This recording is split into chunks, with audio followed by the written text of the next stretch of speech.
Use deep confident. महाराष्ट्राच्या कानाकोपर्यातील प्रत्येक घडामोडींचं अचूक आणि निर्भीड प्रतिबिंब. ताज्या राजकारणाच्या बातम्या, शिक्षणातील बदल, गुन्हेगारीवर करडी नजर. सत्य, वेग आणि विश्वास यांचा संगम म्हणजे अजिंक्य महाराष्ट्र न्यूज.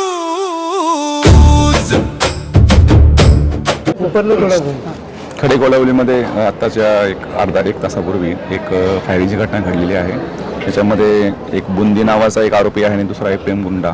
या दोघांच्यामध्ये काही आपसा वादावाद होऊन त्या ठिकाणी आपसामध्ये वादावादी झाली. 10 ते 15 जण त्या ठिकाणी होते आणि त्याच्यामधून एक जण आहे वर्मा म्हणून आहे, तो जखमी झालेला आहे. त्याच्या पायाला गोळी लागलेली आहे. सध्या त्याला शिवनेरी हॉस्पिटलला ॲडमिट केलेलं आहे. आता आपल्या ताब्यामध्ये प्रेमगुंडा आणि त्याबरोबरचे 3 साथीदार असे 4 जणांना आपण त्यांना ताब्यात घेतलेलं आहे.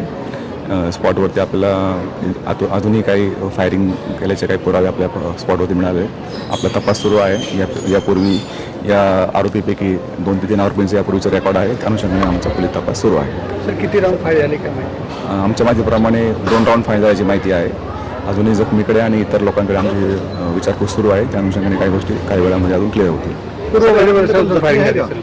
त्याच्यामध्ये एक जण जखमी आहे. वर्मा नामाचा एक मुलगा जो आहे त्यामध्ये जखमी झालेला आहे. त्याच्या पायाला गोळी लागल्याची माहिती आहे आणि त्याला शिवनेरी हॉस्पिटल उल्हासनगरला सध्या उपचारकरता भरती केलेला आहे. फायरिंगचं कारण अद्याप काय माहिती पडली? अजून तरी आपसामध्ये वाद असं प्राथमिकदृष्ट्या लक्षात येत आहे. तरी इतर ही माहिती जी आहे, जे जखमी आहे आणि इतर काही साक्षीदार असतील त्यांच्याकडून आपल्याला समजून मिळेल.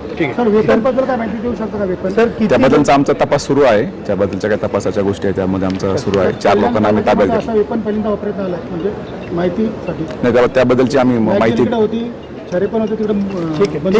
ठीक आहे.